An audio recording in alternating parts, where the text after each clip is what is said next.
folks, in North Carolina, we've been covering the absentee ballot fraud allegedly conducted by GOP operatives. New documents show they were offering money for unsealed absentee ballots, ballots that could be later filled in with votes for Republican candidates for Congress and sheriff.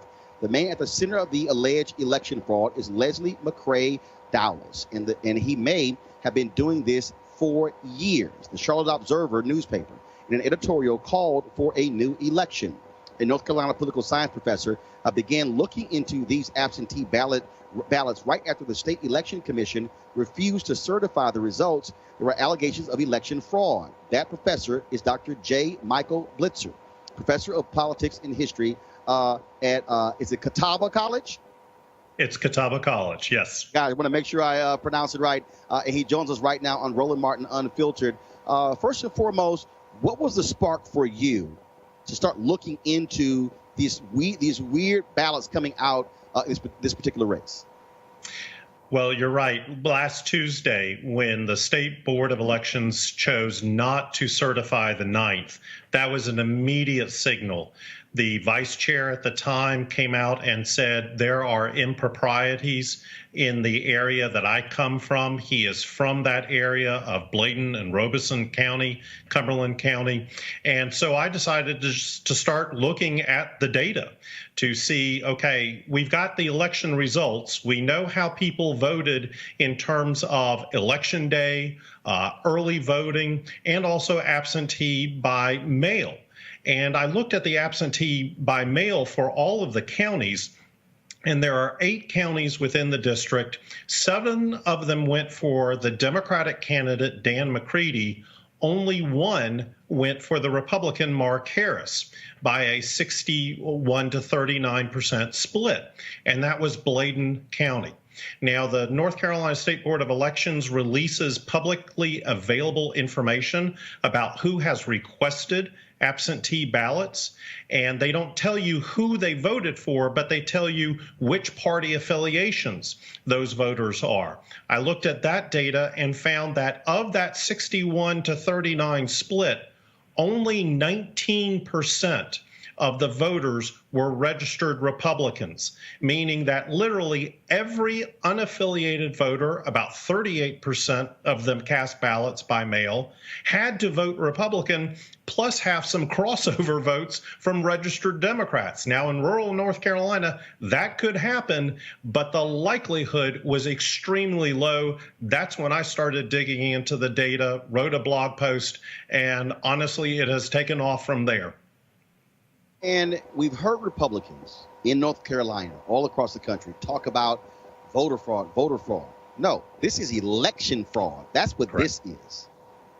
Exactly. This is election fraud. We have heard, and in fact, the state of North Carolina is considering the implementation legislation for a constitutional amendment that was passed, which the state of North Carolina and its voters approved for a voter photo ID. They're discussing the legislation now. All of the controversy around that legislation has been about we need to protect the integrity of the vote system. We need to make sure that people who are not registered or legally allowed to vote can cast a ballot. That is one side of it. But this is election fraud. This is taking someone's legal ballot and vote and manipulating it. That is something that is on the other side of the issue, and I think has really come to the forefront. Yes, voter fraud is very rare. It is minuscule in terms of the issues, but to have this kind of systemic and what appears to be long-term election fraud process going on in these counties is something to be concerned about. And now we're hearing about who this guy was and how he had been doing this in numerous elections. I mean, so essentially what you had is a clear, defined operation going. Professor, here's what I want to know. Where are all the righteously indignant Republicans now? because, oh, they made lots of noise. And I've said this nationally. Where is Paul Ryan, Speaker of the House? He was complaining about election results in California, but he says nothing about what's happening in North Carolina. Mitch McConnell is saying nothing. What is Tom Tillis saying, the senator from there? What is Barr saying, the senator from there? What is the former governor saying? It's amazing how all of a sudden they're quiet when it comes to voter fraud, election fraud involving Republicans in North Carolina. I'm an independent analyst, so I will defer to partisanship in terms of presenting it in such a way. Are any of them? You're there. Are any of them speaking out? I have not heard any commentary from some of the elected major Republican officials. We have had the state GOP executive director send out a conference call earlier this week claiming that Democrats were attempting to steal this election. I think as somebody who has observed North Carolina politics for 16 years and has studied political science for nearly 30 years, the choice of making those words steal an election is unfortunate.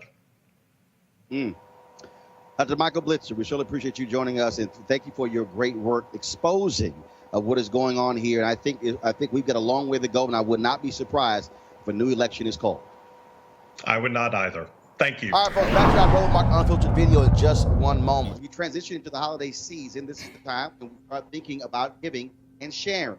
Sometimes the best gift you can give somebody is an opportunity that could potentially change their lives economically. That's why our friends at TRANSATLANTIC Real Estate have created an investment opportunity for the everyday investor. It involves legal marijuana and crowdfunding. No, we ain't trying to give you weed. We're trying to get you to make money off of weed. Now, we all know that legal marijuana has created one of the fastest growing industries in America, a multi-billion-dollar industry. We also know that crowdfunding makes it easy to be an early investor to get in on an opportunity. It really is a no-brainer, but it gets even better. TRANSATLANTIC Real Estate is different, and they have a business model that is simple to understand. They buy land that supports marijuana grow operations and lease it to licensed, high-paying tenants. Now, did you hear that?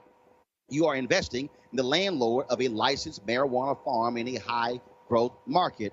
And for a limited time, you can invest as little as $300 up to $10,000 before the company goes public. Now, here's some more good news. They've recently extended the offer, which means you still have time if you take action now. Now, keep in mind, you must complete and confirm your application to participate. So be sure to complete the process. Now, look, don't spend all your money over the holidays and end up with empty pockets and buying stuff that you're not going to be able to use a year from now. Instead, get a return on your investment. You can also consider making an investment for someone special. Now, how's that for a holiday gift? Yes, you're welcome.